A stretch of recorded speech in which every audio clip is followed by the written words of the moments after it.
Време е за нашата вторничка Силиконска долина. Ние би требало на Zoom да го имам нашиот постојан соработник Христијан Тасевски. Христијан, добро утро.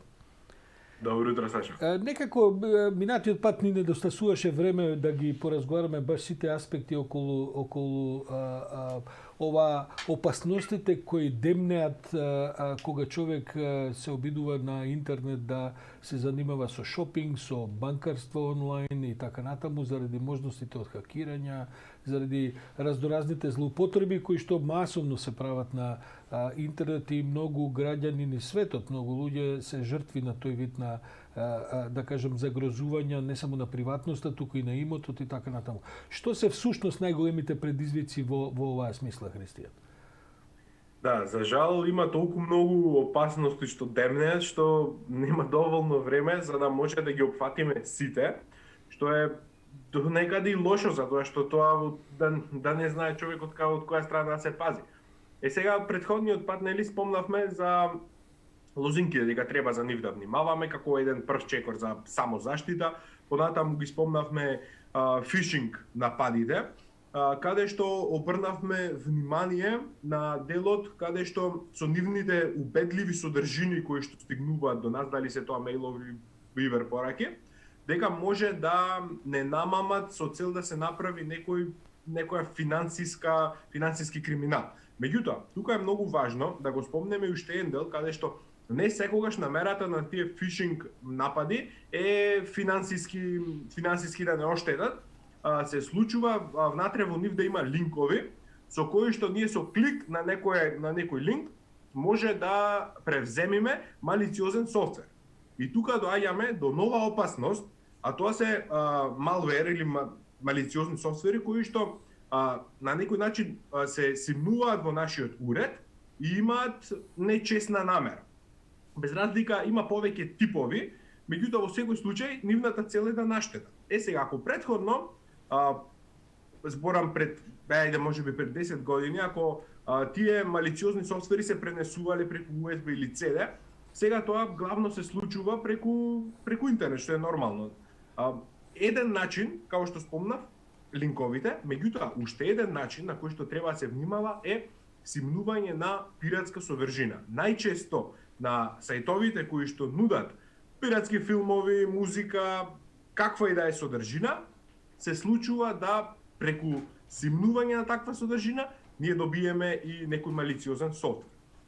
Малициозните софтвери имаат повеќе начини како можат да наштеат, меѓутоа еден од можеби најопасни би рекол е така наречен ransomware, што е всушност малициозен софтвер кој ќе го добиеме, која ќе го превземеме во нашиот уред, прави енкриптирање на податоците, што тоа сите податоци што ги имаме во компјутерот на некој начин се заклучени, дури и компјутерот се заклучува, со што тој што не е намамил да го превземеме тој софтвер, сега ни бара откуп.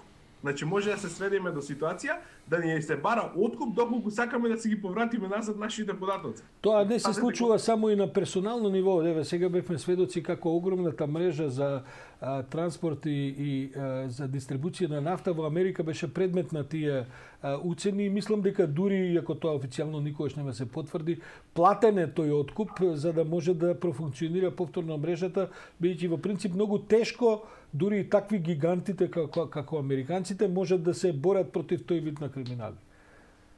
Да, така. Со тоа што кога зборуваме за, мислам без разлика дали станува збор за бизнис интереси, дали за лични интереси или можеби вака на национално ниво, многу е важно за овој дел за да што е можно повеќе се заштитиме, да се чуваат некои бекап копии од се што имаме, односно се што ни е вредно. За во случај да кажеме и да доеме до таква ситуација, да ние може едноставно да игнорираме, да не потпаѓаме такви уцени, затоа што знаеме дека сите податоци имаме некоја резервна копија која што може да се наоѓа на друго место, меѓутоа никако на истиот уред, може на некој клауд сервис. Мислам моментално има премногу можности. И тоа е еден од начините како да се заштитиме, покрај секако тоа останува да внимаваме каде кликаме и какви содржини превземаме. Понатаму, како што спомнавме, покрај нели овие малициозни софтвери, она што е особено актуелно во време на пандемијата, мислам дека имаше енормен раст, е трговијата. Веќе се повеќе маркети, продавници нудат онлайн продажби и луѓето во такво море од понуди, да кажам, често се случува да наидеме ние на некоја екстра поволна понуда, која што можеби не е вистинска. И тука треба да се внимава, затоа што кога имаме онлайн продажба, односно кога се прави трговија, ние најчесто внесуваме нашата картичка. Кога ќе ги внесете податоците на вашата кредитна картичка, доколку тие завршат на погрешно место, опасноста е многу голема. За да ги препознаеме овие лажни трговци, ајде така ќе ги наречам, јас можам да кажам внимавајте да има SSL сертификат и payment процесорот да е на банката. Меѓутоа, дали секој тоа може да го препознае, не сум сигурен, затоа би рекол прв знак дека некоја продавница, онлайн продавница е вистинска е доколку имате пример препорака од пријатели, секогаш тоа ви е најдобар показател дека нештото е вистинско. Да. Понатаму доколку е некоја можеби по-нова, сега не значи тоа дека не треба да даваме шанси на новите, меѓутоа убаво е да провериме, еве на пример ако имаат Facebook некоја Facebook страница, да провериме во коментари, да видиме дали има нешто сомнително.